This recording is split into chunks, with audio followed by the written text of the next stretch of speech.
We begin the satsang with the prayer by Srimati Sapna Ganesh, followed by the Muktakatrayam by Sri Nandakumarji.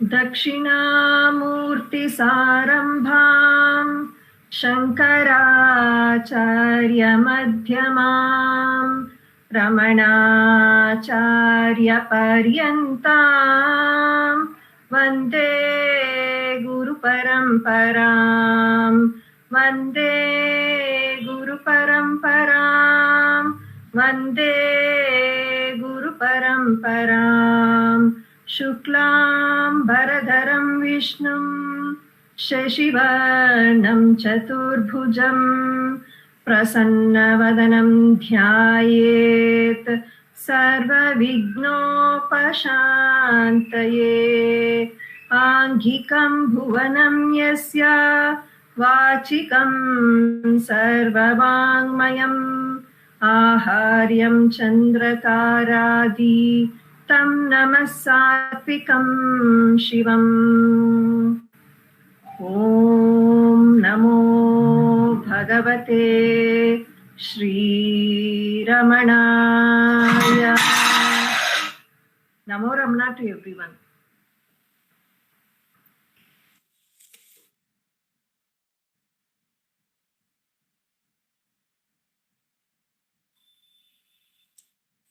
एकम् अक्षरम् हृदि निरन्तरम् भासते स्वयम् लिख्यते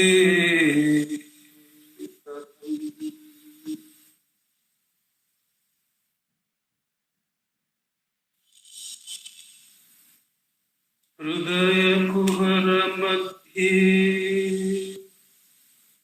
केवलं ब्रह्ममात्रम्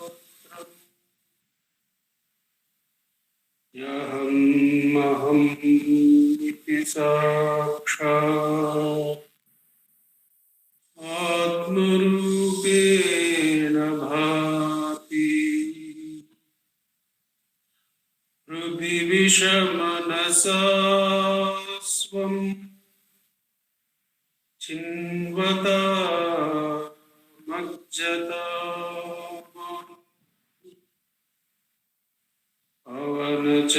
पवनचलनरूधा आत्मनिष्ठो भवत्वम्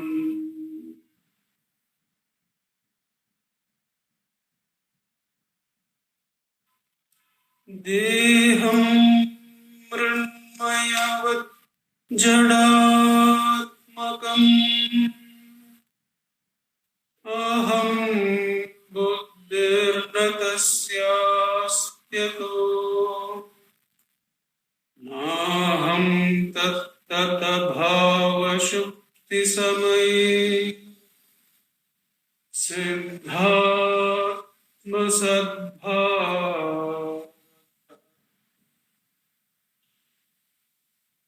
कोऽहं भावयुत कुतो वरधिय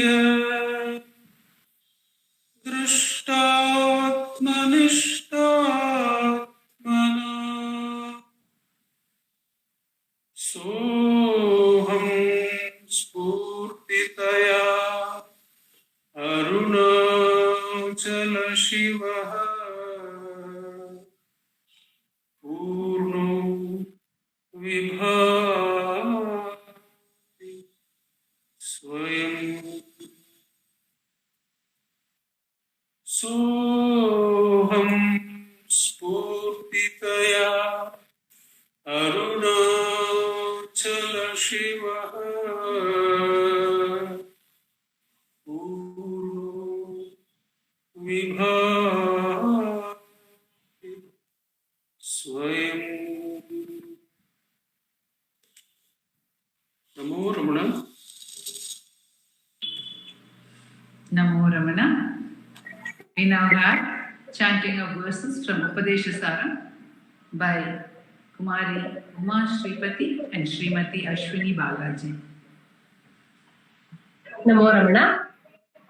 Vayurodhana liyate mana jalapakshibadroda sadhanam chittavayavashchitkriyaayutaah shakayordvayi shaktimulaka laya vinashane ubhayarodhane layagatam punarbhavati nomratam pranabandhana लीनमानसं एकचिन्तना नाशमेत्यद नष्टमानसो उत्कृष्टयोगिना कृत्यमस्ति किं स्वस्तितिं यत दृश्यवारितं चित्तमात्मना चित्वदर्शनं तत्त्वदर्शनं मानसं तु किं मार्गणे कृते नैव मानसं मार्गार्जवात् वृत्तयस्त्वहं वृत्तिमाश्रिताः वृत्तयो मनो विद्यहं मनः अहमयं कुतो भवति चिन्वत ऐपतत्यहं निजविचारणम्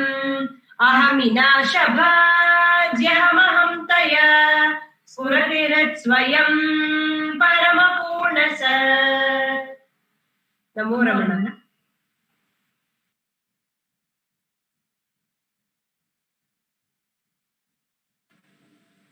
Namo Ramana. We continue with the offering of songs from Ramanacentre music. Today we'll have Dr. Vaishnavi Purna, and then this will be followed by Pratibha Sundaresh and Revathi Shankar. The three songs in Ramanacentre music. Namo Ramana. Ramana, Ramana, Ramana, Ramana, Ramana, Ramana, Ramana, Ramana, Ramana, Ramana, Ramana, Ramana, Harane Guhane Varane, Harane Guhane Varane, पालिसो पावन चरणा, पालिसो पावन चरणा, हरने गुहने वरने, पालिसो पावन चरणा, तपदली कुಳಿತಿರೆಯೇನೋ ಕಾಂತಿ ನಿರ್ಮಲ ಮನದಲ್ಲಿ शांति रमण रमण रमण रमण रमण रमण करुणालयने शरणु अरुणाचलने शरणु करुणालयने शरणु अरुणाचलने ಶರಣು ಜಗಕ್ಕೆ ತೋರಿದೆ ನೀನು ಪ್ರೀತಿ ಬೆಳಗಿದೆ ಎಲ್ಲೆಡೆ ಜ್ಞಾನದ ಜ್ಯೋತಿ Ramana Ramana Ramana Ramana Ramana Ramana Ramana Ramana Ramana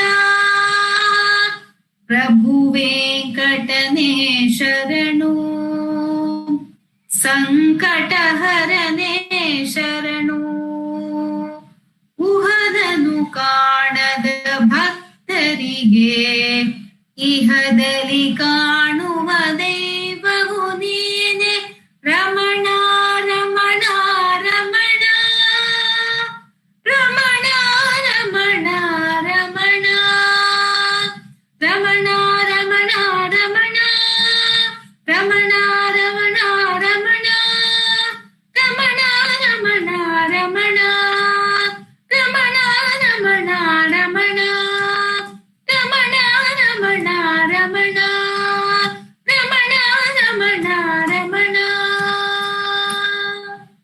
Namo Ramana. Om Namo Bhagavate Sri Ramanaya. This is another song of surrender, a Kannada translation of selected verses from Bhagwan's composition, Sri Arunachala Padigam. Unlike other compositions of Bhagwan which were composed on devotees' request, Arunachala Ashtakam and Padigam are special in that, as Bhagwan himself has said, the words came to him spontaneously of its own accord from within and would not stop until he composed them into these songs. Bhagwan says, Arunachala, if you don't grant me the blissful union with you, it's better to die than live, as you have totally destroyed my ability to prosper in this world. You are the pure consciousness in the five elements and every manifest of yours. Then how can I alone be separate from you? Shower me your gracious glance so that I can take refuge at your feet. As you read these verses, they stir the core of one's being, as Kanakamal says in her commentary. It just melts the heart and pines to have the same love, devotion and surrender to Arunachala Ramana that Bhagwan has outpoured here.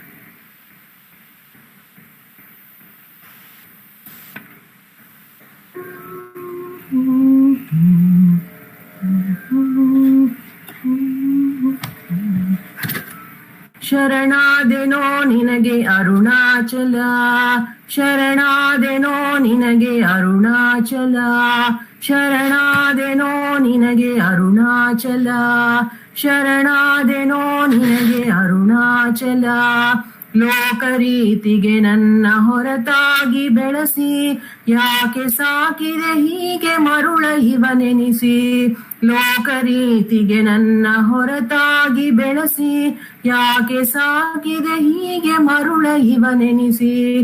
ಹಂಬಲಿಸಿ ಕೂಗಿದರು ನೀ ಬಾರದಿರುವೆ, ಈ ನೋವಿಗಿಂತಲೂ ಸಾವೆ ಮೇಲೆನುವೆ. ಹಂಬಲಿಸಿ ಕೂಗಿದರು ನೀ ಬಾರದಿರುವೆ, ಈ ನೋವಿಗಿಂತಲೂ ಸಾವೆ ಮೇಲೆನುವೆ. ಶರಣಾದೆನೋ ನಿನಗೆ ಅರುಣಾಚಲ, ಶರಣಾದೆನೋ ನಿನಗೆ ಅರುಣಾಚಲ. ಎಸೆಯಬಹುದೇ ನನ್ನ ಕಸದ ರೀತಿಯಲ್ಲಿ ಅರುಣಾಚಲನೆ ನಿನ್ನಾಗಲಿ ಹೇಗಿರಲಿ. ಎಸೆಯಬಹುದೇ ನನ್ನ ಕಸದ ರೀತಿಯಲ್ಲಿ ಅರುಣಾಚಲನೆ ನಿನ್ನಾಗಲಿ ಹೇಗಿರಲಿ. ಗಿರಿಯ ಮರೆ ಧರಿಸಿ ನಗುತ್ತಿರುವ ಶಿವನೇ, ಕೊರಗುವಿ ಕಂದನಿಗೆ ತೋರೆಯ ಕರುಣೆ. ಗಿರಿಯ ಮರೆ ಧರಿಸಿ ನಗುತ್ತಿರುವ ಶಿವನೇ, ಕೊರಗುವಿ ಕಂದನಿಗೆ ತೋರೆಯ ಕರುಣೆ. ಶರಣಾದೆನೋ ನಿನಗೆ ಅರುಣಾಚಲ, ಶರಣಾದೆನೋ ನಿನಗೆ ಅರುಣಾಚಲ. ಗಾಳಿ ನೆಲ ಜಲ ತೇಜ ಅಮಿತ ಆಕಾಶ, ಜೀವಕ್ಕೆ ನೆಲೆಯಾದ ಜಡದ ಮಾಸ. ಗಾಳಿ ನೆಲ ಜಲ ತೇಜ ಅಮಿತ ಆಕಾಶ, ಜೀವಕ್ಕೆ ನೆಲೆಯಾದ ಜಡದ ಮಾಸ. ಎಲ್ಲವೂ ನೀ ಎನ್ನಲು ನಾನೊಬ್ಬ ಹೊರತೆ, ನಿನ್ನಲ್ಲೇ ಇರುವೆನ್ನ ಏಕೆ ಪ್ರಭು ಮರೆತೆ. ಎಲ್ಲವೂ ನೀ ಎನ್ನಲು ನಾನೊಬ್ಬ ಹೊರತೆ, ನಿನ್ನಲ್ಲೇ ಇರುವೆನ್ನ ಏಕೆ ಪ್ರಭು ಮರೆತೆ.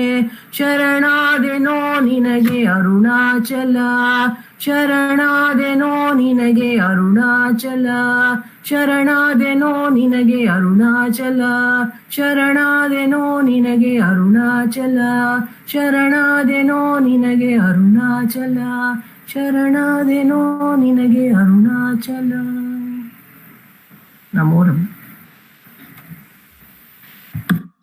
Om Namo Bhagavate Sri Ramanaya. We are meditating on the 22nd verse of Saddarshanam. Dhiye prakasham paramo vitirya, swayam dhiyontah pravibhati guptah, dhiyam paravartya dhiyontaretra, samyojananneshwara drishtiranya. God illumines the mind and shines within it, unseen. How then can one know God through the mind?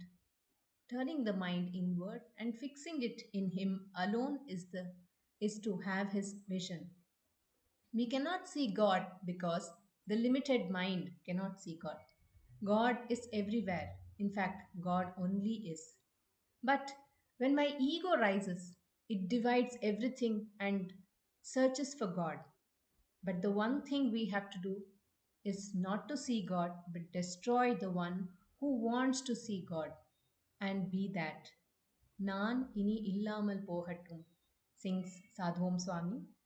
Let us be that by turning back to that self. This is a Kannada translation of Sadhom Swami's song by Dr. Sharda, music by Sri L. Krishna.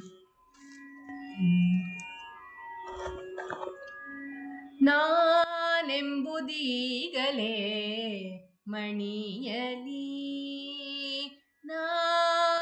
ನಾನೆಂಬುದೀಗಲೇ ಮಣಿಯಲಿ ಶಿವಜ್ಞಾನ ರಮಣನೆ ಆಳಲಿ ನಾನೆಂಬುದೀಗಲೇ ಮಣಿಯಲಿ ಶಿವಜ್ಞಾನ ರಮಣನೆ ಆಳಲಿ ದೇಹಾತ್ಮ ಭಾವವೇ ಅಳಿಯಲಿ ಪರಸತ್ಯ ಯಾವುದೋ ಅದು ಬೆಳಗಲಿ ನಾನೆಂಬುದೀಗಲೇ ಮಣಿಯಲಿ ಶಿವಜ್ಞಾನ ರಮಣನೆ ಆಳಲಿ ಹಮ್ಮಿನ ಆಕ್ರಮಣ ಸೋಲಲಿ ನಿನ್ನ ಕರುಣೆಯ ರಾಜ್ಯವೇ ಬೆಳೆಯಲಿ ಜಗವೇ ಕನಸಂತೆ ಕರಗಲಿ ಎಲ್ಲ ಚಿತ್ಸುಖ ಶಿವಮಯವಾಗಲಿ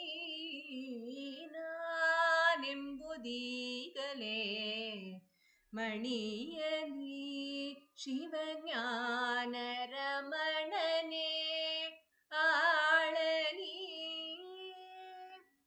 ಅನ್ಯರ ಆಣತಿ ತೀರಲಿ ಎಲ್ಲೆಡೆ ನಿನ್ನಯ ಶ್ರೀರೂಪ ಕಾಣಲಿ ಸಹಜ ಸ್ಥಿತಿಯದು ನೆಲೆಸಲಿ ನಾನ್ ಸರ್ವ ಸ್ವತಂತ್ರನಾಗಲಿ ನಾನೆಂಬುದೀಗಲೇ ಮಣಿಯಲಿ ಶಿವಜ್ಞಾನ ರಮಣನೆ ಆಳಲಿ ಜೀವನದಿ ಪ್ರವಾಹವು ಈಗ ಚಿನ್ಮಯ ಕಡಲಲಿ ಸೇರಲಿ ಜನನ ಮರಣಗಳೇ ಇಲ್ಲದೆ ಪರಿಪೂರ್ಣವಾಗಿ ಸುಖಿಸಲು ನಾನೆಂಬುದೀಗಲೇ ಮಣಿಯಲಿ ಶಿವಜ್ಞಾನ ರಮಣನೆ ಆಳಲಿ ದೇಹಾತ್ಮ ಭಾವವೇ ಅಳಿಯಲಿ ಪರಸತ್ಯ ಯಾವುದೋ ಅದು ಬೆಳಗಲಿ ನಾನೆಂಬುದೀಗಲೇ ಮಣಿಯಲಿ ಶಿವಜ್ಞಾನ ರಮಣನೆ ಬಾಳಲಿ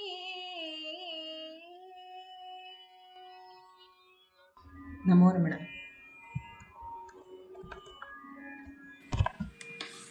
Namo Ramana. We now have the reading and the sharing by Sri Nandakumarji.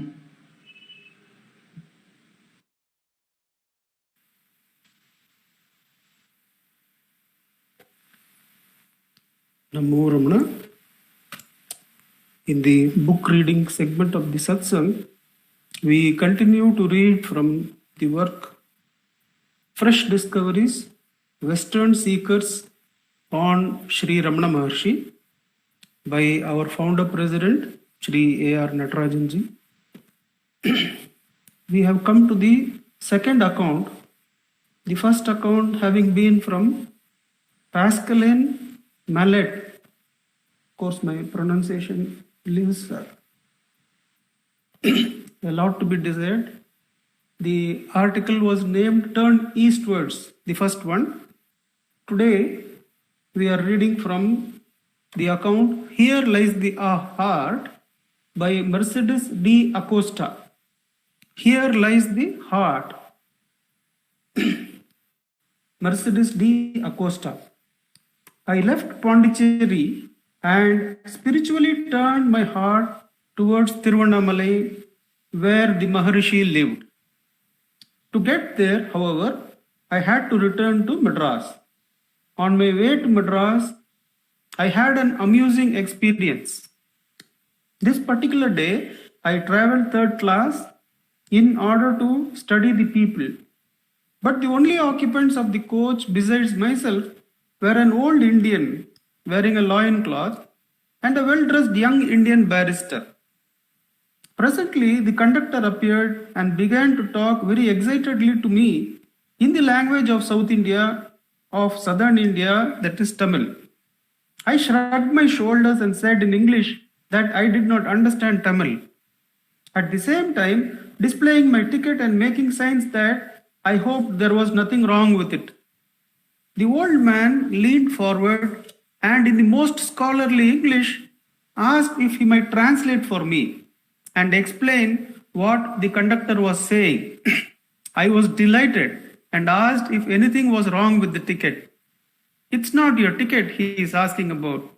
He is asking if you believe in the unity of the divine and the individual soul. It is not your ticket he is asking about. He is asking if you believe in the unity of the divine and the individual soul. Not a little staggered by this question, I tried, however, to appear as though such an enquiry from a railroad conductor was the most natural thing in the world. I then replied that I was of the opinion that there is no separation between the divine source and the individual soul. My interpreter conveyed my sentiments to the conductor, who beamed at me and nodded and bowed, making me understand that he too held the same views. He then mumbled something and rushed off into the other coach.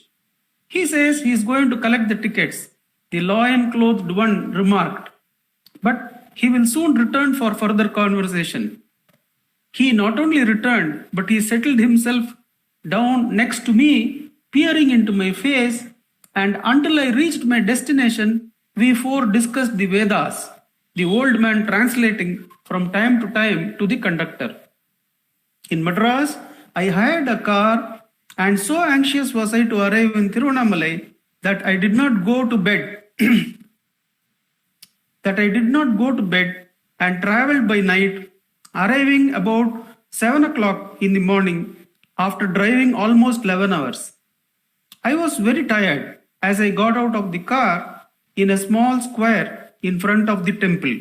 The driver explained that he could take me no further as there was no road up the hill where Bhagavan could be found.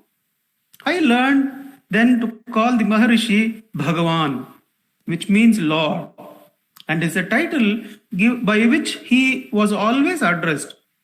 A religious ceremony was in progress, and men wearing bright-colored turbans and women in festive saris were already surging into the square, carrying garlands of flowers and images of Shiva. I did not linger to watch them, but turned toward the hill of Arunachala and hurried in the hot sun along the dust-covered road to the abode about 2 miles from the town where the sage dwelt. I ran those 2 miles up the road. Deeply within myself, I knew I was running towards the greatest experience of my life. I was no longer tired, and I was unaware of the distance and of the heat of the sun on my uncovered head. I ran the whole way, and when I reached the ashram, I was not even out of breath. Though only 2,682 feet high, Arunachala dominates the landscape. It looks as though a giant hand had quietly opened and dropped it into place. From the south side of the ashram, it is just a symmetrical hill with two almost equal foothills, one on either side. But its aspect changes as the sun moves and the light varies. It has many faces, and early in the morning, a white cloud often drapes what seems to be a brow. In reality, its summit. The ashram was a small place. I remember only a stone hall where day and night Bhagavan sat on a couch. Not far from this hall, scattered around the hill, were small houses where some of his disciples lived, including his brother. I am told that all this has greatly changed. Once the sage's great spiritual reputation began to spread, the ashram grew larger. In my time, comparatively, few people journeyed to see Bhagavan, and only a few Western women had ever been there. In 1943, Heinrich Zimmer, the famous authority on Indian spiritual thought, wrote a book about the Maharishi called The Way of the Self, for which Jung wrote a preface. In recent years, especially since his death in 1950, Bhagavan has become widely known all over the world. The sage in Somerset Maugham's book, The Razor's Edge, is supposed to be Ramana Maharshi. It is possible that this is so, as a few weeks before my visit to the ashram, Somerset Maugham had been there. I was told that an English author had come to see Bhagavan and had fainted when first coming into his presence. I asked his name, but they did not know how to pronounce it. One of the disciples retired and came back with Somerset Maugham, what Somerset Maugham had written on a piece of paper. A few years later, I saw Mr. Maugham in New York and inquired if he had actually been to see the Maharishi.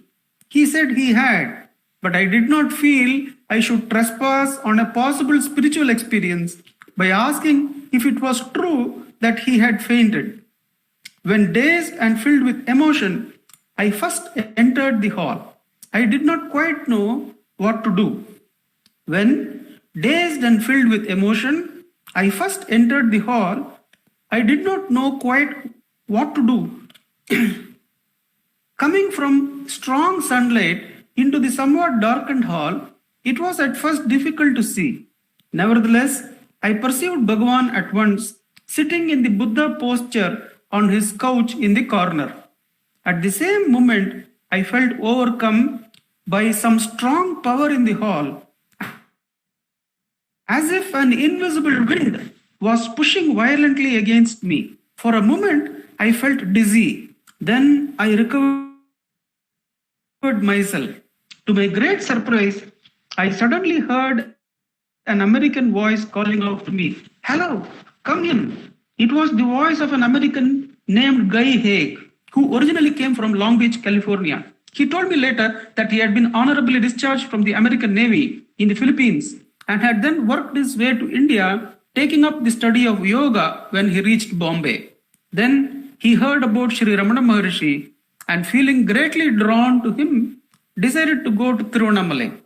When I met him, he had already been with the Maharishi for a year, sitting uninterruptedly day and night in the hall with the sage. He rose from where he was sitting against the wall and came toward me, taking my hand and leading me back to a place beside him against the wall. He did not at first speak to me, allowing me to pull myself together. I was able to look around the hall, but my gaze was drawn to Bhagavan, who was sitting absolutely straight in Buddha posture, looking directly in front of him. His eyes did not blink or in any way move. Because they seemed so full of light, I had an impression they were grey. The eyes were grey. I learned later that they were brown. Although there have been various opinions as to the color of his eyes, his body was naked except for a loin cloth.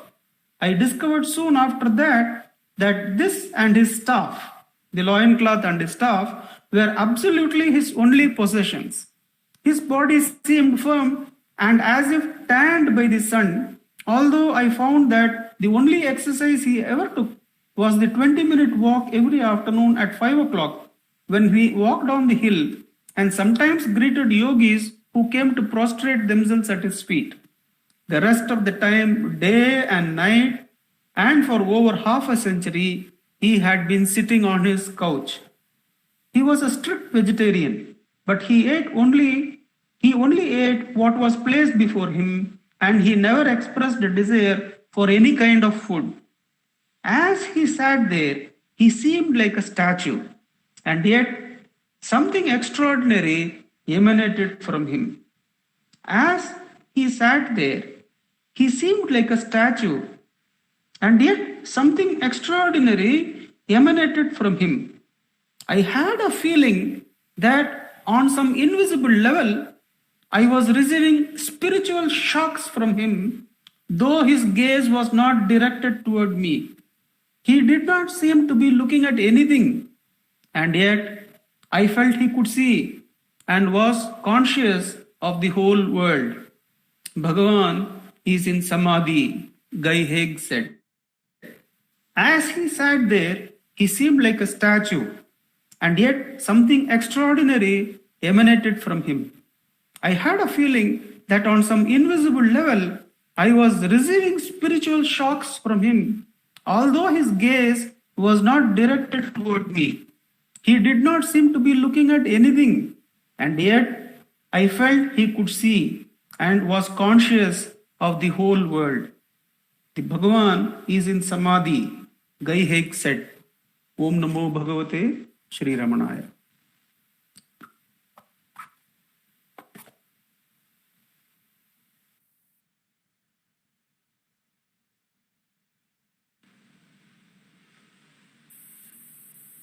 Namo Ramana. We have the self-inquiry session conducted by Dilip Sinha.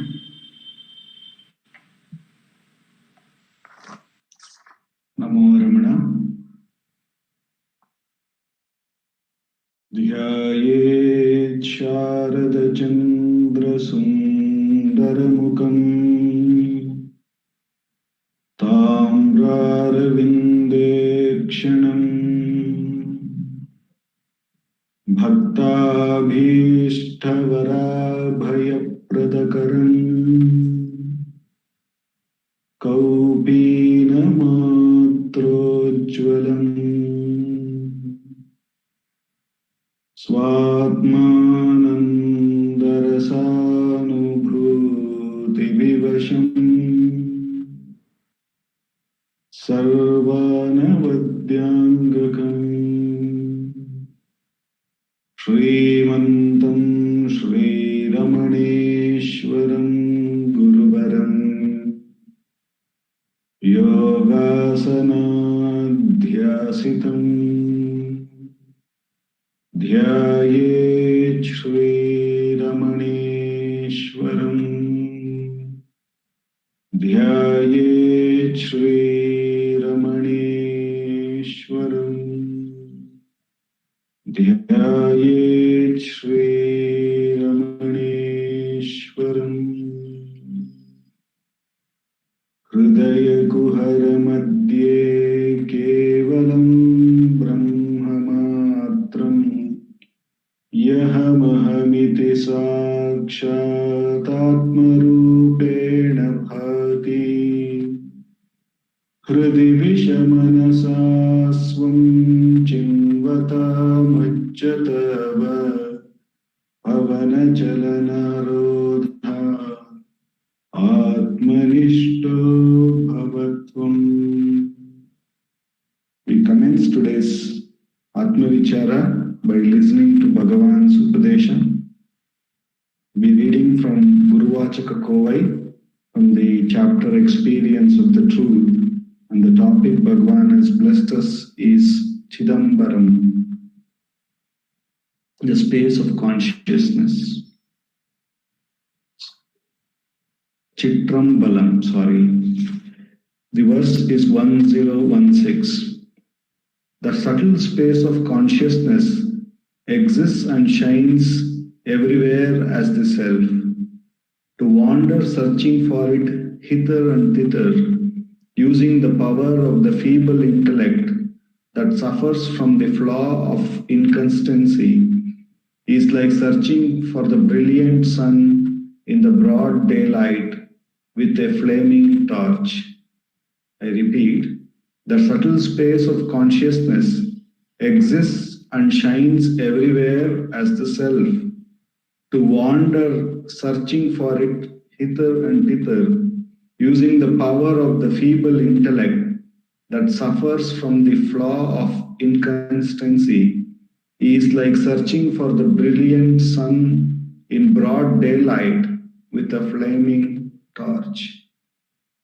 There are two important things which Bhagavan is revealing here through this verse. He is saying if we use the intellect, which is like a torchlight in a broad daylight, and try to look for the self in that torchlight, that means to use the instrument of intellect to recognize the self, to realize the self, it is not going to reveal the self in the broad daylight where everything is bright, everything is a self. We are trying to make it look like a particular object through the intellect. And that light, which is incapable to reveal that, which has no light of its own, which is very insignificant, cannot reveal that bright sunlight at all. So one, it would be trying to look at the broad light in a feeble light, and it would not reveal the truth at all. So he's saying that search using the intellect is not going to be of much use. And second, he is saying the intellect that suffers from the flaw of inconstancy. He is saying here very clearly, even if there are some revelation that happens in our intellect in the search of the self, many things do become more clear when we read a book or go or participate in a satsang, or it may become clear due to our own strength of the meditation. But it is to rely on that knowledge which comes from that is like relying on something which is inconsistent. The intellect, though there may be a clarity that we may get from time to time, we often feel that it fades away in time. When the clarity happens, it looks more clearer, but in time, it fades away. So therefore, Bhagavan is saying, when everything is only consciousness, every experience of ours, in no matter what it is only aware through the light of the consciousness alone, and it is consciousness alone which is also the object. So instead of seeing it as just a sheet of consciousness, which is the broad daylight, which is the only truth, if we try to see it through the intellect, then we have missed what is so normal and trying to see something very specific or very individualized, which is not the right approach. Bhagavan is saying, making it clear through these two things here. So in order to be rather, that very consciousness that we are, all we need to do is not to be anything else or not to get identified with anything else, which may come up in this mind and intellect in the form of thoughts. If we were to not get carried away or not get identified with it or not believe that to be real, if you just don't attend to it either, if you just let it come and go, because it's also nothing but consciousness, we can see that one thing which is there at all the experience, that shall do, that shall make us abide in the truth. So, Bhagavan has given us this path of Atma Vichara to achieve it as the sadhana. He says, no matter how many thoughts rises, and no matter how, whether the thoughts are good, bad, or ugly, if we were to only inquire to whom is this, it becomes clear it is for me. Thereupon, when we inquire, who am I, and try to go to the source of the I, or what we refer to as I when we really inquire, what do I call as I within me? Or where from this I thought rises within me? When we delve inside, looking for the source of the I, then with the grace of the Master and for the real search towards the source, one would abide in the self. And by repeated practice, Bhagavan assures that what is so obvious will become very, very clear, and the mind will abide at the source naturally. The immense grace of Bhagavan. For the next 10 minutes, let us do Atma Vichara.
Namo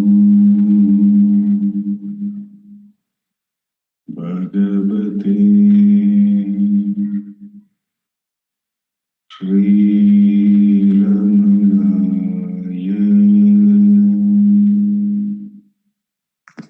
Namo Ramana.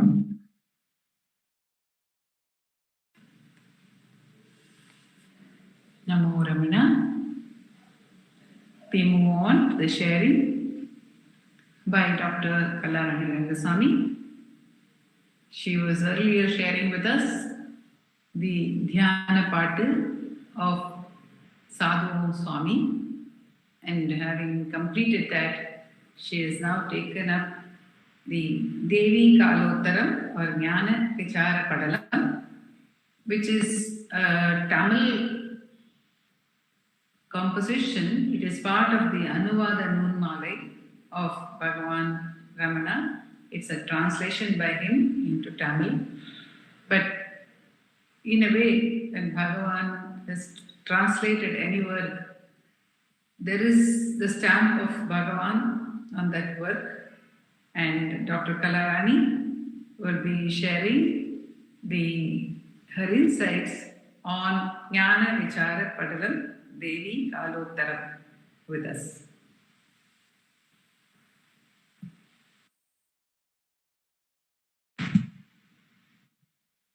Om Namo Bhagavate Sri Ramanaya. Namo Ramana to all. Arunachalam என அகமே நினைப்பவர் அகத்தை வேறறுப்பாய் Arunachalam. We are meditating on Devi Kalottara Jnana Vichara Padalam. And in the last Satsangh, we started it with the Mangala Sloka, the Venba, given to us by Bhagavan. Today we are going to take up the first Venba, அனைவருக்குமே முக்திக்காக, mukti to all jivas.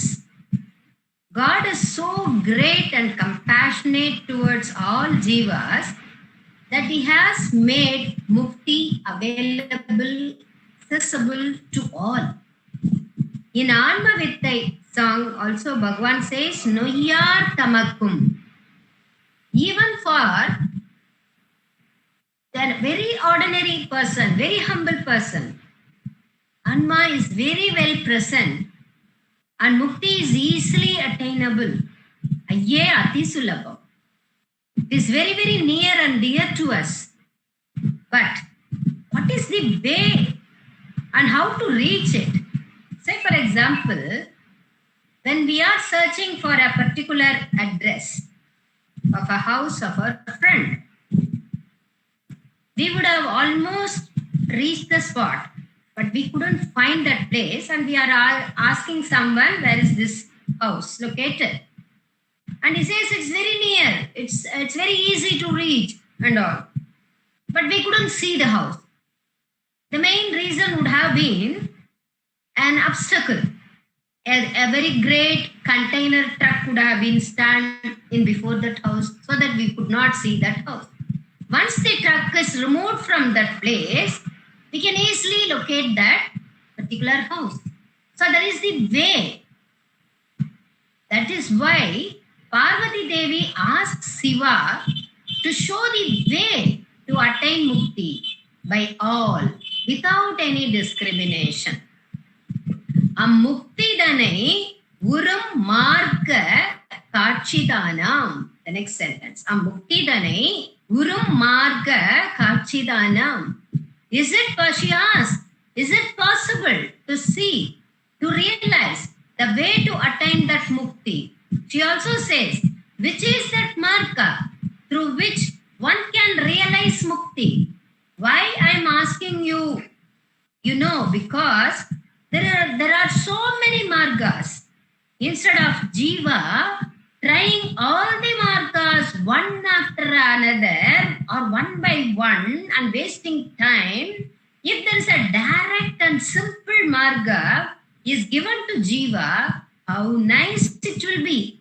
So, hey Shiva, blesses by giving such a marga which can be easily followed by all. Because it is said, Mukti is for all and it is very well available to all. And of course, it gives happiness to all. So please tell us the way to attain Mukti and realize Mukti. Parvati Devi is so compassionate towards Jiva that she, on our behalf, requests Shiva to show us this path, such as the compassion that Uma Devi has with Jivas. Because she is the mother, isn't it?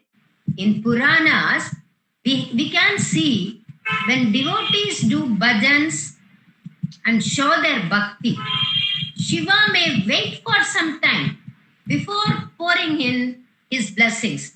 But Uma Devi can't wait. She would start pestering Shiva to go and attend to the prayers of the devotees. Like this, I'll tell you an example. Once there was a great puja and it was going on in a Shiva temple. People were chanting Vedas on the one side and on the other side Nama Sankirtanam was going on. All the people in the temple were singing with great devotion. It seemed that they were all so much involved in what they are doing. They forgot the whole world. And concentration was only on bhakti. Parvati Devi saw this and was greatly moved. Shiva also knew what was happening. He was also observing it. But he was nichalam. But it was Uma Devi. He requested Shiva to see what is happening in the temple. She said, see how people are over there are chanting your name with great devotion.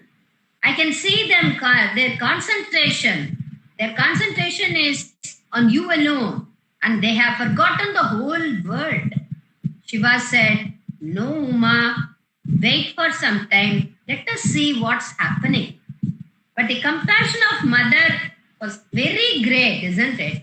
So she pestered Shiva to go to the temple and give darshan to these people immediately. She said, if you don't go now, I'm sure they will all come over here to Kailasham. And this place cannot accommodate such a great crowd. You please go there without any delay. And Shiva asked her to wait. But Parvati Devi was not ready to wait. She said, please go. So Shiva went to the temple and appeared suddenly in front of Shivalingam with Tirishulam, matted Jadamudi, adorning tiger skin and all. When people saw him, asked him, who are you? Shiva said, I am Shiva, whom you all want to have darshan. People laughed at him. They said, see, this person must have come running from the drama show in halfway. Another one said, yes, he must have been given the role of Shiva. That is why he's dressed like Shiva. And he might have not acted properly. So he must have been driven from that drama scene. So poor fellow, he must have been hungry. So he has landed in this temple so that he can get some prasadam. Hey Panditji, give him some chakra pungal. He will eat and go away. Then we can continue with our Nama Sankirtana. Shiva said, I am Paramashivan. No one was ready to accept. Oh Parvati, it's all because of you. Okay, devotees, tell, what should I do to prove myself as Shiva? Asked Parameshwara. One of the Pandits said, you can touch this copper vessel. If it turns into gold, we will all believe you that you are Shiva. Oh, it's very simple for me. Shiva touched a copper vessel and it turned into gold.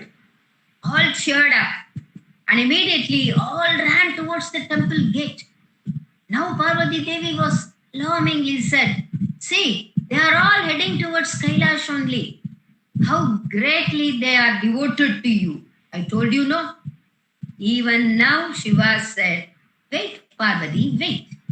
In another 5 minutes' time, all the devotees who went through the temple gate came back through the same gate.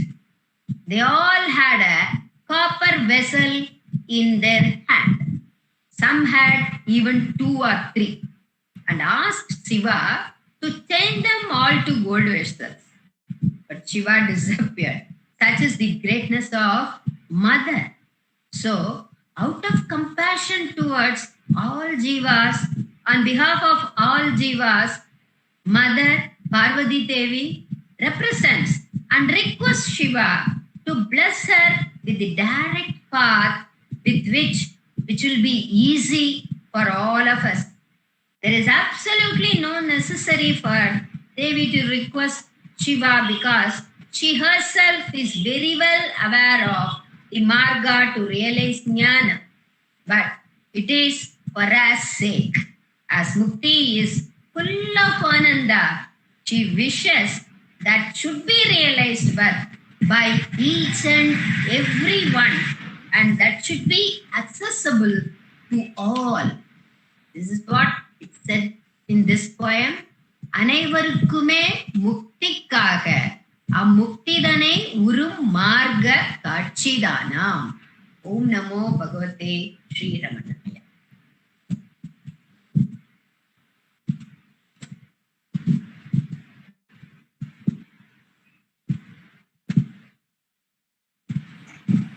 Namo Ramana. Namo Ramana.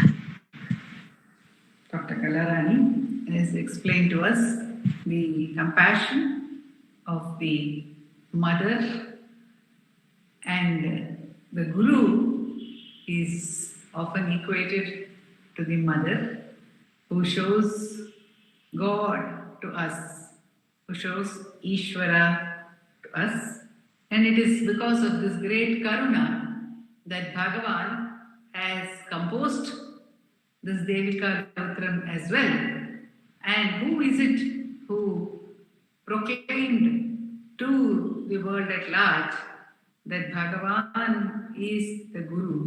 It was Ganapati Muni saying, I have found my Guru, who is none other than Bhagavan Sri Ramana Maharshi. Let the whole world know him to be Bhagavan.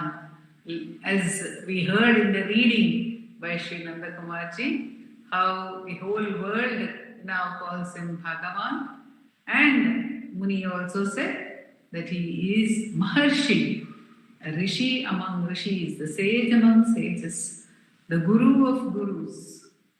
He himself, Muni himself was a Guru at that time. He had a large following when he surrendered to Bhagavan. And so many great ones have come to Bhagavan. Not only great ones, the simplest of simple ones also. Bhagavan is open to all.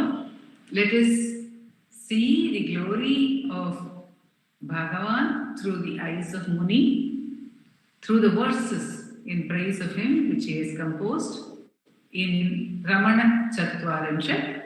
Sri Ujjwal Jagdish will be sharing some of the verses or the insights in some of the verses with us in his sharing today.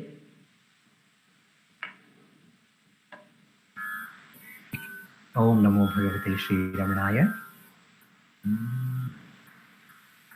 Ramanena sanatamidam bhuvanam, Ramanena sanatamidam bhuvanam, Paninayaka varnyagunoga vreta, Bhanita priya satyahita bhanata, Paninayaka वर्ण्यगुणौगभृता भणिता प्रिय सत्यहिता भणता बहुमानवशात्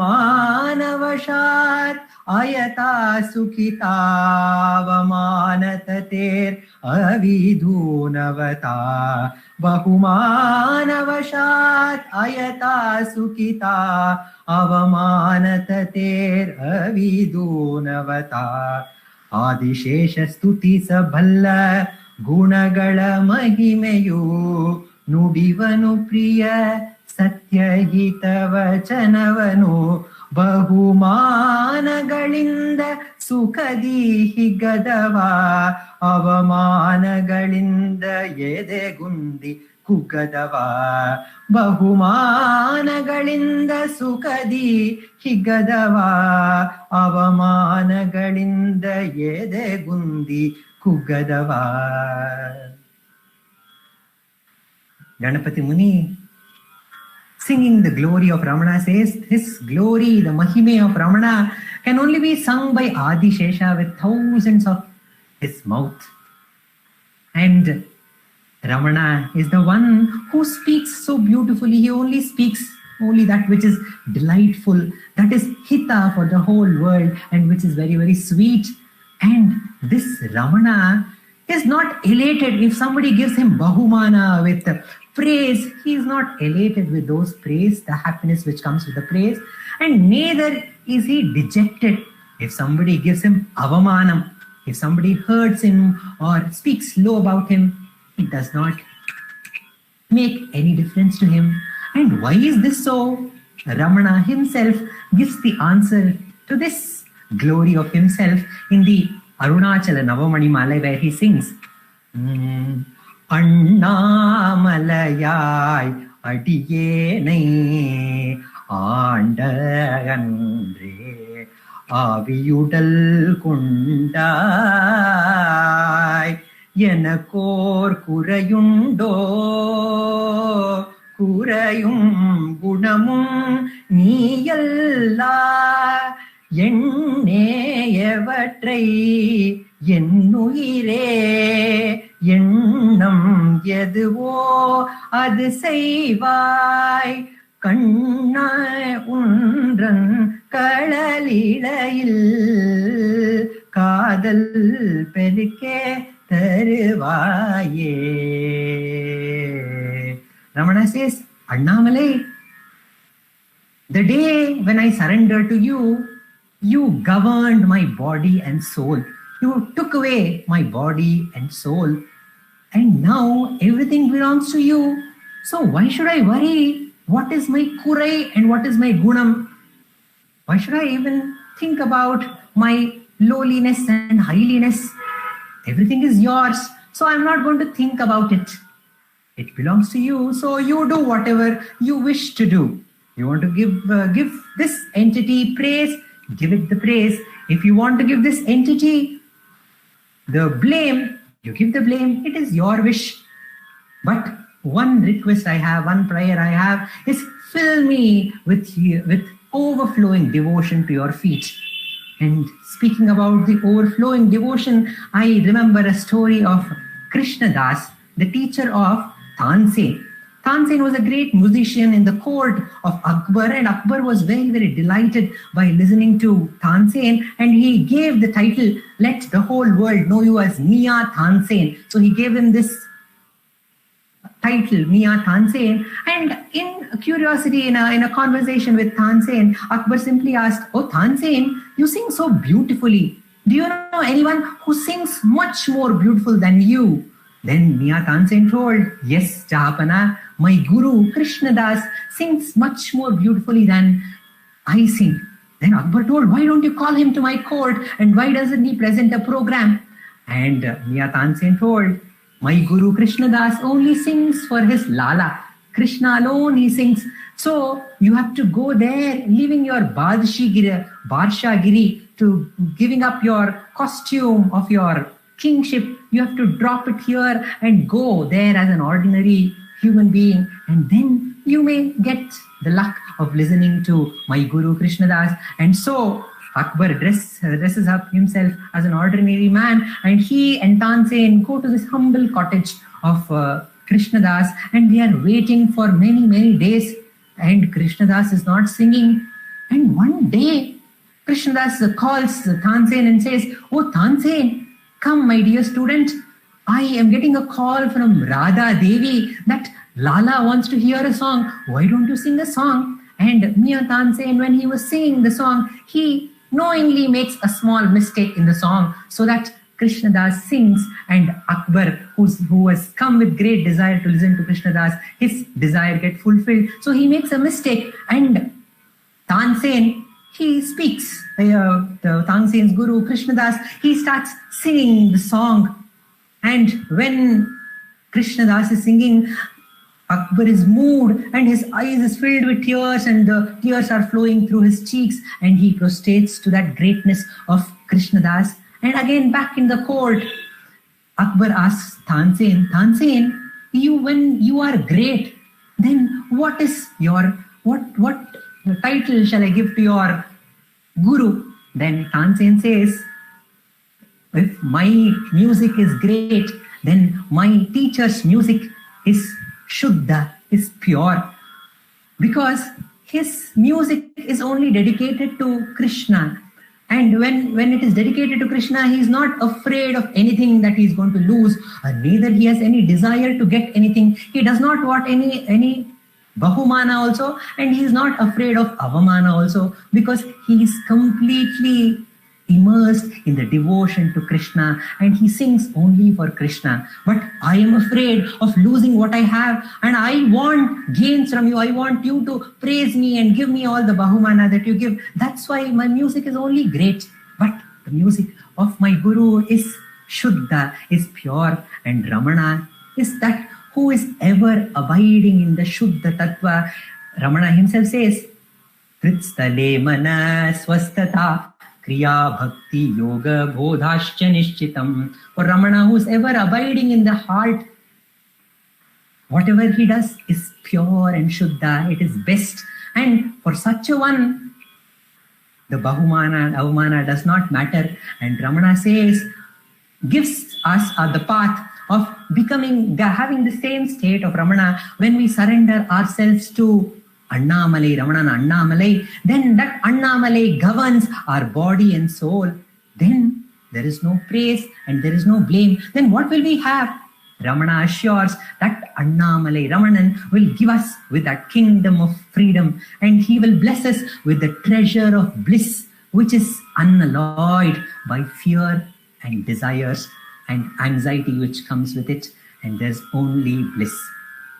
We pray to Bhagavan Ramana to bless us with that supreme state where the Bahumana and Avamana does not affect us, and we are ever in bliss. Om Namo Bhagavate Shri Ramana.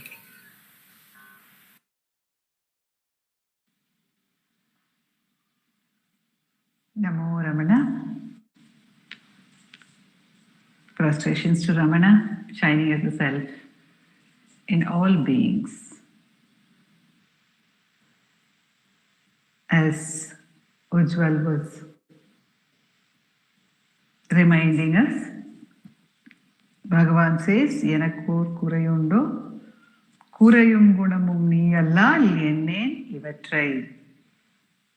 When he alone is everything, where is the demarcation between one and the other?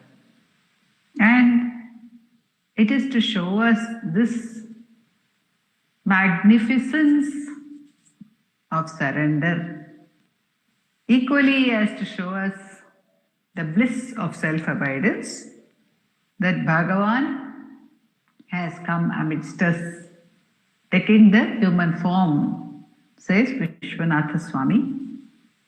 By the abundant grace of Bhagavan, we are dwelling on the namas in the litany, the 108 names on Bhagavan, composed by Vishwanatha Swami. And we are on the nama Jagat Hitavataraya Namaha. He who is born for the good, for the hita of the world, of the entire world, not for one person, not for two people, not even for 1,000 people, not only for people, not only for animals, not only for insects, not only for bacteria, for everything, for the entire Jagat, for the entire universe, that which is Hita, that which is auspicious, that which brings them joy, that which is good, which is goodness, and which is joy, and which is auspicious. For that Hita of the entire universe, Bhagavan has been born, Avatara. Because who is he actually? He is, Vishwanatha Swami has already told us in the beginning, he is the Apara Satchit Sukhavari Rashe. That is, he is that ocean, that limitless ocean of Sat Chit Sukha, of bliss, of consciousness, of existence. Sukha, bliss, Chit, consciousness, and Sat, existence. So he is that ocean in whom the entire universe, what is it? It is Yasyor Mimatram. It is just not even a speck. It is just that much in him. So by his very existence, it is only goodness for the entire universe, which is in him, who is of the very nature of auspiciousness, who is of the very nature of goodness. But then there is some mystery because of which this goodness is forgotten. We lose touch with it. As Dr. Kalarani was telling us today, some obstruction is there which prevents us from seeing that which is very obvious, very near to us also. In fact, when we go on the Girivalam around Arunachala, when we start from the ashram and then we go into what is now the Girivalam road, we turn to the right, keeping the hill on our right as close to us as possible in the road, and then we go a little further, which is we will be reaching somewhere beyond Nirruti Lingam in the 8 lingas. It comes in the south, and then further the southwest it comes, and towards the southwest, and the Nirruti, after crossing the Nirruti, we find that there is a small hillock which slowly comes to the forefront of Arunachala as we move. In the reading also today we found Mercedes de Acosta beautifully describing how the hill looks like a very simple triangle where the ashram is there. The hill Arunachala at Sri Ramanashram, when you see, it is like any child will draw the hill, a simple triangle with 2 small little triangles on the right and the left. But as we move, the hill takes on numerous dimensions, different aspects in which he shows himself to us. And in that particular place, it is that there is a small hillock which comes and hides Arunachala, as it were. At a particular point, Arunachala gets completely hidden by this hillock. Actually, when the Pradakshina on the inner, the forest path was allowed, there are, I am told, 2 forest paths. I have just had the experience of going once on the inner path, and that was also without a proper guide.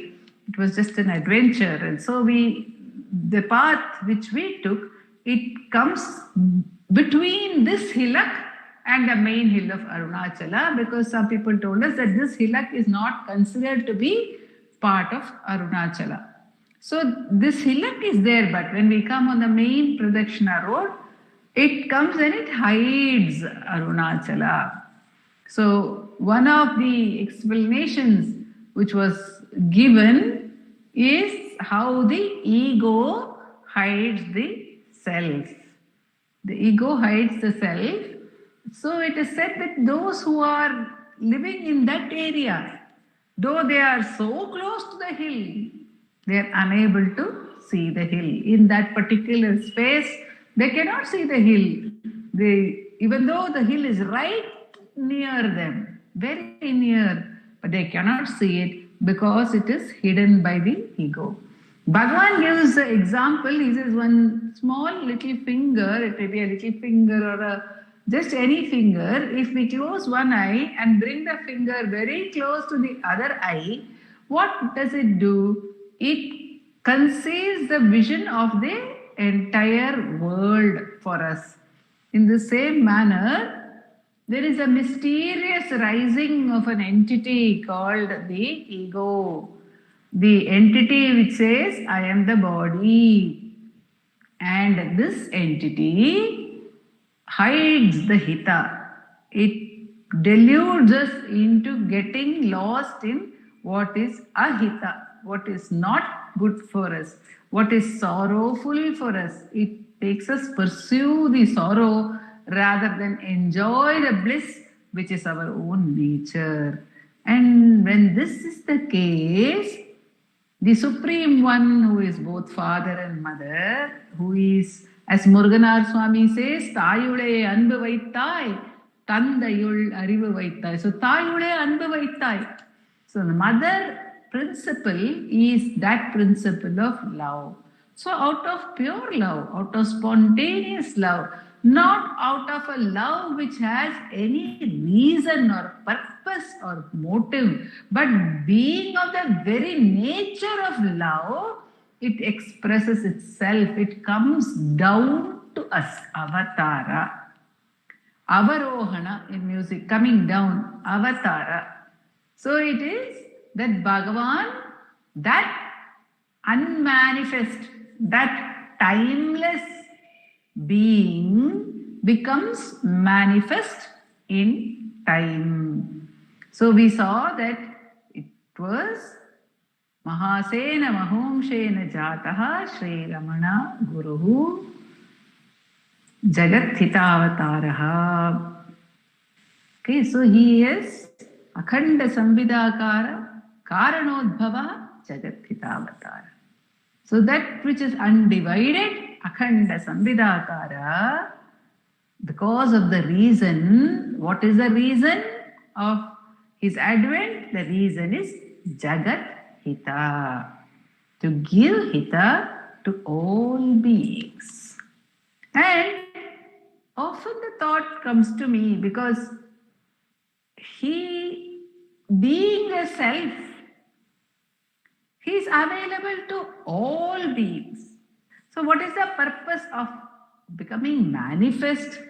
Bhagavan explains, quoting from Tayumanavar, the example he gives is of a tame deer that is used to decoy or lure a wild deer. There is a wild deer in a forest and somebody wants to capture the wild deer. Capture it alive. Capture it in the easiest manner possible without hurting it, without killing it. So what do? They have with them a tame deer. They allow the tame deer to go into the forest. So when the tame deer goes into the forest, it befriends the wild deer. And the wild deer is not afraid of befriending this tame deer because it is one of my kind. And after befriending that tame deer, in that joyous friendship itself, the tame deer quietly leads the wild deer into the urban setting. So, in one sense, it is into captivity. But here, the point made is that the same kind. மானிட தேகம் எடுத்த சத்குருவை வானமடங்கா விஸ்வ பேருருவை. We heard in the song, in the recent musical feature presented by Dr. Ambika Kameshwar and Vaishnavi Purna, that is the vast being Ramana. He clothed himself in the human form. Sadhu Om Swami says in another composition, Jnanamalayum nadandu varave kanden. So it is the hill of knowledge. Arunachala was not visible to the great God. They could not see the beginning or end of that light, which is the light of the self. It has no beginning, no end. So they prayed saying, "Oh Shiva, please become manifest in a way that we can also see you, that everyone can see you, and everyone can understand your presence." So that light of Shiva became the hill. But the hill, why did it become the hill? Bhagavan says, because it is not possible to explain that state in any manner. You became Vintalam Achalamai Vedangidan Indra. You became a hill which is from the earth into the sky it is going. So the magnitude of that could be understood by everyone. So you became a hill, says Bhagavan in Ashtakam. But Muruganar Swami says, you thought, oh Lord, that it is not good to be in a form which is not comprehensible even to the great gods. Iruvaran deiva periyaralariya ivvuru edarkena talli pargala manida padivamekkondu. Why did you take this?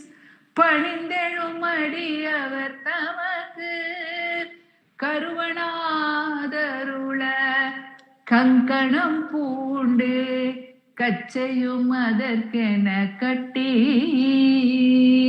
திருவண்ணாமலையில் சிறக்க வீற்றிருந்தாய் தேசிக ரமணமா தேவே.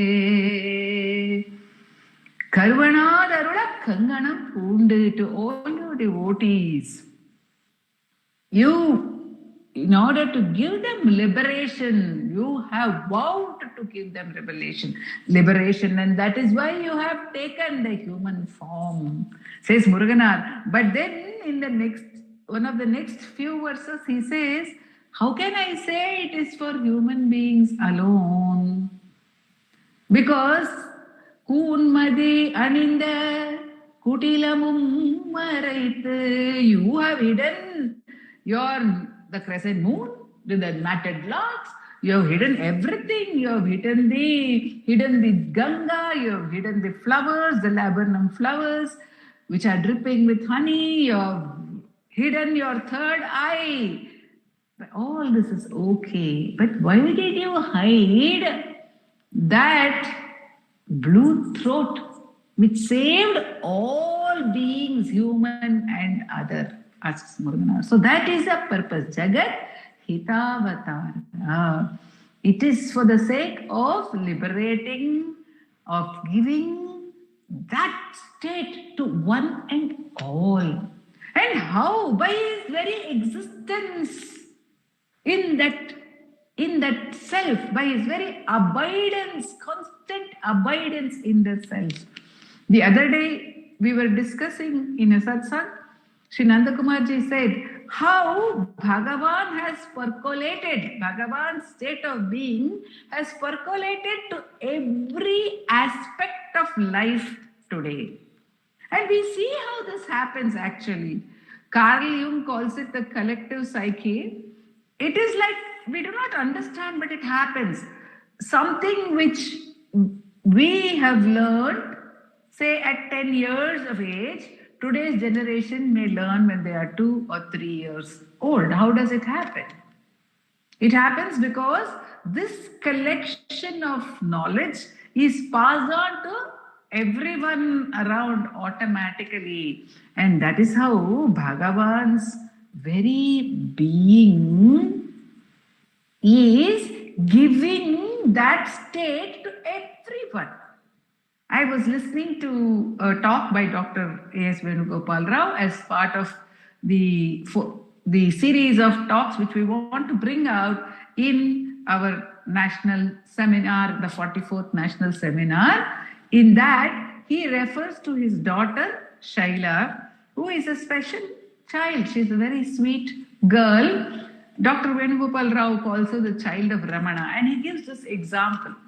He says that he was talking to some devotees and they were discussing the verse in Bhagavad Gita where Arjuna says, Chanchalam hi manah Krishna pramati bhalavadridam tasyaham nigraham manye vayoriva sudushkaram. It is more difficult to control the mind than to control the wind, O Krishna.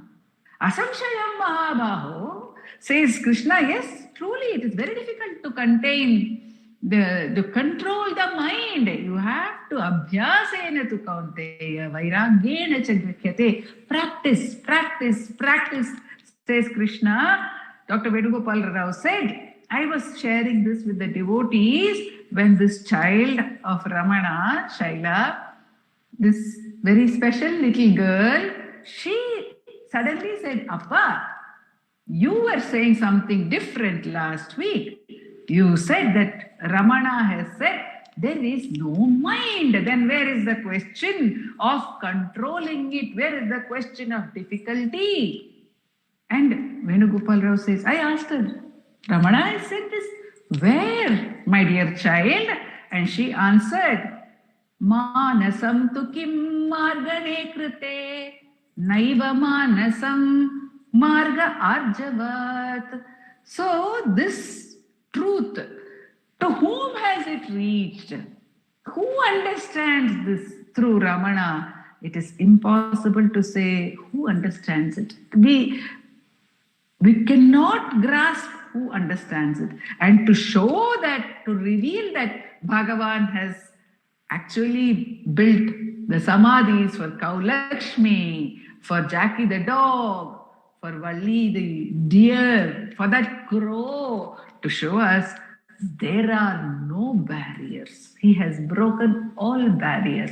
He has allowed the flood of jnana to come down, the flood of the Ganga, the flooding of the Ganga of jnana to happen on earth and without any barriers. So that is the hita for which he has come.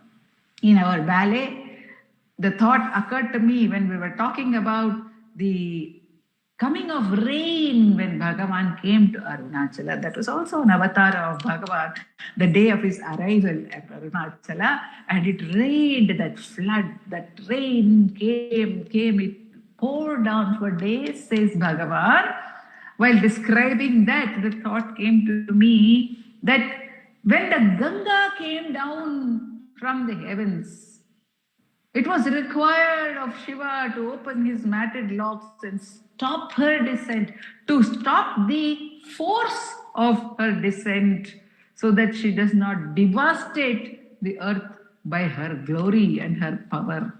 And it is said that when the avatarana happens, when the avatarana of the Shakti Nipata happens in us, the body must be ready to take it. Otherwise, the body can get devastated, says Bhagavan. That is how the Guru, he actually channelizes the grace and gives it in the proper quantity at the proper time, like irrigation is done to the field without inundating at one time. So that is the way the Gangavatarana happened, O Ramana.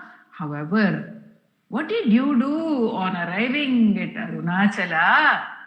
You shaved your head clean because you said, okay, this flood of grace, this flood of jnana, the jnana Ganga, let her flood the whole earth. Let her flood. Why should I now stop her in my matted locks? I will allow her to go and flood the entire earth. Muni has said that he is Skanda Mahasena Mahumshena Chataha. And what did Skanda want to do? He was ready to imprison Brahma, it is said in the Purana, to stop the Srishti of Brahma so that he will do a creation which is of only Jnanis. That is Skanda Srishti. The Skanda Srishti is only Jnanis. And this Skanda Srishti, this creation of only Jnana everywhere is what Bhagavan has come to establish. This rule of Jnana, that is why he has incarnated, says Vishwanatha Swami, Jagat Hitavatārāya Namaha. Om Namo Bhagavate Sri Ramanaya. We now go on to the chanting of Arunachala Aksharamanamala verses by Dr. Vaishnavi Purna. Arunachala Shiva, Arunachala Shiva, Arunachala Shiva, Arunachala, Arunachala Shiva, Arunachala Shiva, Arunachala Shiva, Arunachala, Arunachala Shiva, Arunachala Shiva, Arunachala Shiva, Arunachala, Arunachala Shiva, Arunachala Shiva, Arunachala Shiva, Arunachala. Odiyan மயக்கியின் போதத்தை பறித்து உன் போதத்தை காட்டினை அருணாச்சலா. போக்கும் வரவுமில் பொதுவெளியினில் அருட்போராட்டம் காட்டருணாச்சலா. பௌதிக மாமுடல் பற்று அற்று நாளும் பவிஷு கண்டூர அருளருணாச்சலா. மலை மருந்திட நீ மலைத்திடவோ அருள் மலை மருந்தாயொளிரருணாச்சலா. மானம் கொண்டுருபவர் மானத்தை அழித்த அபிமானம் இல்லாதொளிர் அருணாச்சலா. மிஞ்சிடிற்கெஞ்சிடும் கொஞ்ச வரி வரியாம் வஞ்சியாதருள் என்னை அருணாச்சலா. மீகாமல் இல்லாமல் மாற்றலை கலம் ஆகாமல் காத்தருள் அருணாச்சலா. முடியடி காணா முடிவெடுத்தனை நேர் முடிவிட கடநிலை அருணாச்சலா. மூக்கிலன் முன்காட்டு முகுர மகாதென்னை தூக்கி அணை தருள் அருணாச்சலா. மெய்யகத்தின் மனமென் மலரணையில் நாம் மெய் கலந்திட அருள் அருணாச்சலா. மேல் மேல் தாழ்ந்திடு மெல்லியர் சேர்ந்து நீ மேன்மையுற்றன என் அருணாச்சலா. மைமய நீர் தருள் மையினால் உனது உண்மை வசமாக்கினை அருணாச்சலா. அருணாச்சல சிவ, அருணாச்சல சிவ, அருணாச்சல சிவ, அருணாச்சலா. அருணாச்சல சிவ, அருணாச்சல சிவ, அருணாச்சல சிவ, அருணாச்சலா. அருணாச்சல சிவ, அருணாச்சல சிவ, அருணாச்சல சிவ, அருணாச்சலா. அருணாச்சல சிவ, அருணாச்சல சிவ, அருணாச்சல சிவ, அருணாச்சலா. அருணாச்சல சிவ, அருணாச்சல சிவ, அருணாச்சல சிவ, அருணாச்சலா. அருணாச்சல சிவ, அருணாச்சல சிவ, அருணாச்சல சிவ, அருணாச்சலா. அருணாச்சல சிவ, அருணாச்சல சிவ, அருணாச்சல சிவ, அருணாச்சலா. அருணாச்சல சிவ, அருணாச்சல சிவ, அருணாச்சல சிவ, அருணாச்சலா. அருணாச்சல சிவ, அருணாச்சல சிவ, அருணாச்சல சிவ, அருணாச்சலா. அருணாச்சல சிவ, அருணாச்சல சிவ, அருணாச்சல சிவ, அருணாச்சலா.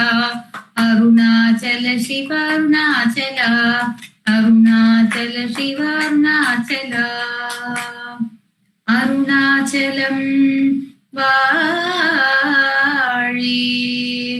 அன்பர்களும் வாழி அக்ஷரமணமாலை வாழி.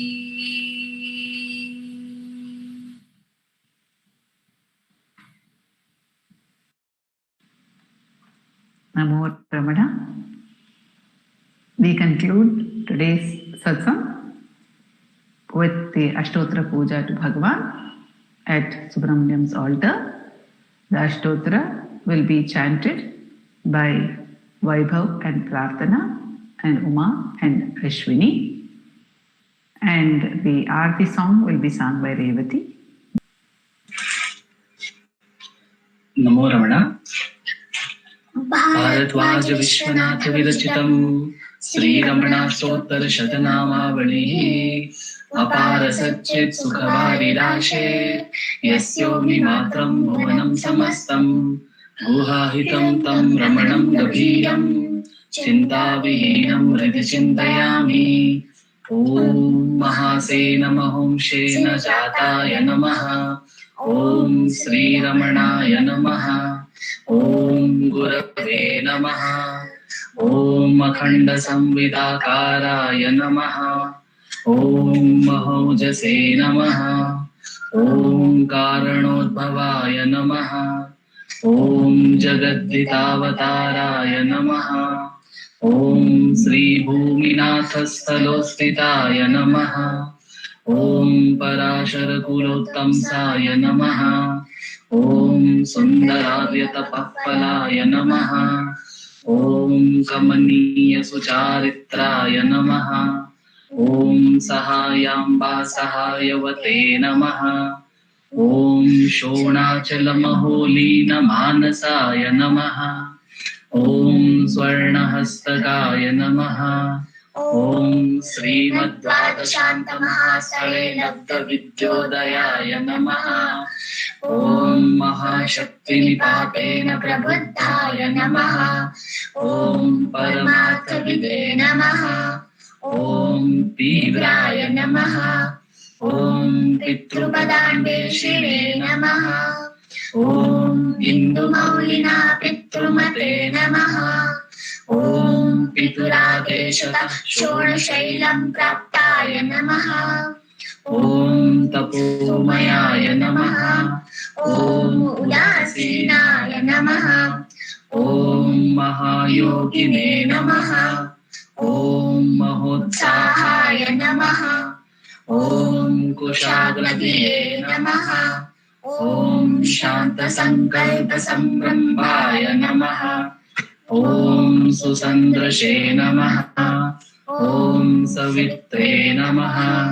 ॐ स्थिराय नमः. ॐ तपक्षपितसर्वाङ्गाय नमः.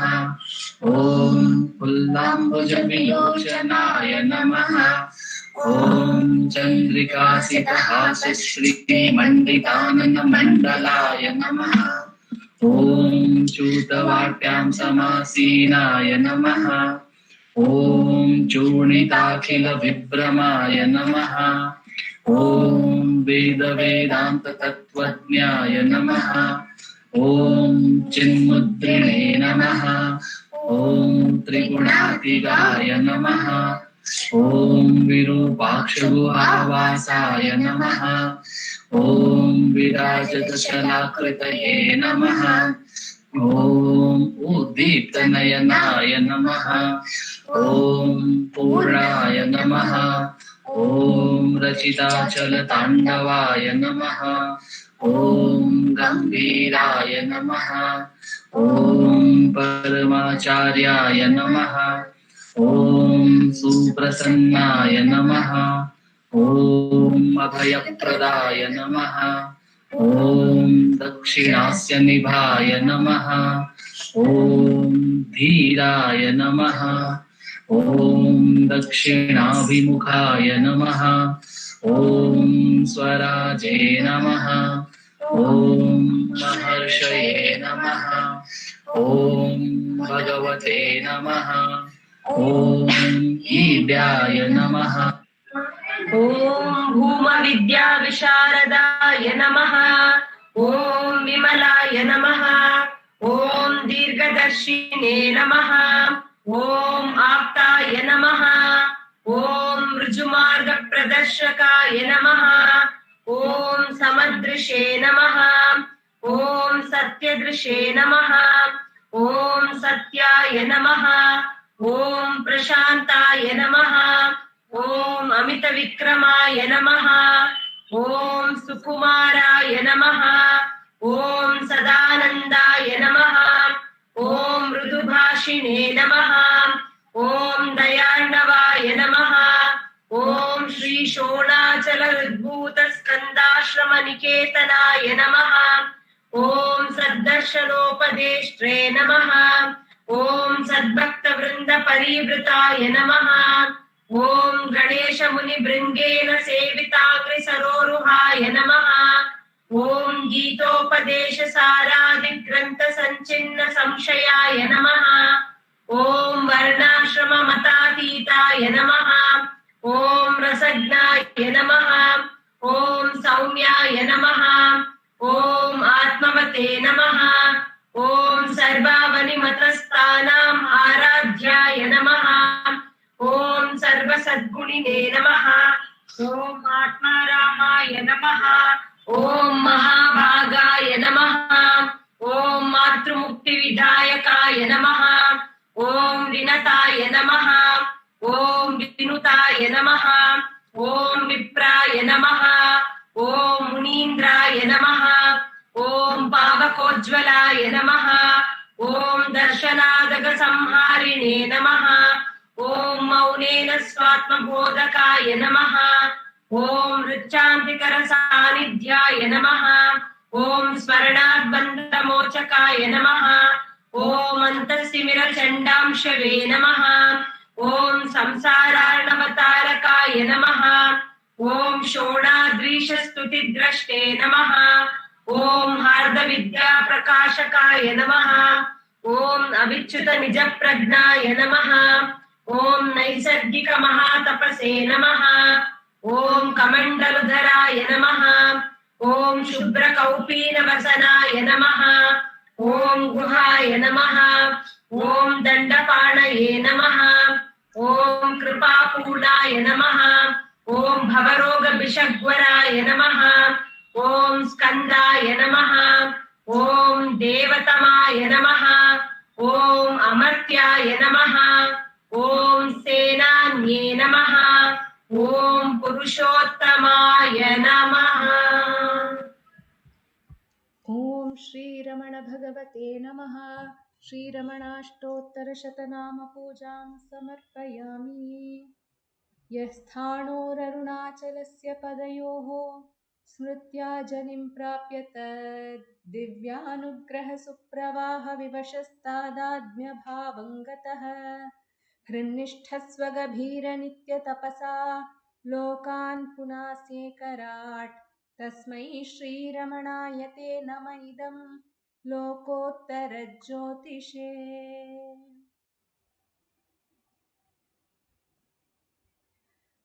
नमो नमो नमो रमण सदाशिवप्रभावरण नमो महर्षि नमो महर्षि नमो नमो नमो रमण सदाशिवप्रभावरण नमो महर्षि नमो महर्षि दर्शन सुखमङ्गलमुख सकलजीवहितसम्मुख ब्रह्म संज्ञिये नमो नमो नमो रमण सदाशिवप्रभावरण नमो महर्षि नमो महर्षि सदा तुष्ट सदा हृष्ट सदा शिवानन्दपुष्ट परम महर्षि ब्रह्मनिष्ठ समदर्शी नमो नमो नमो रमण सदाशिव प्रभावरण नमो महर्षि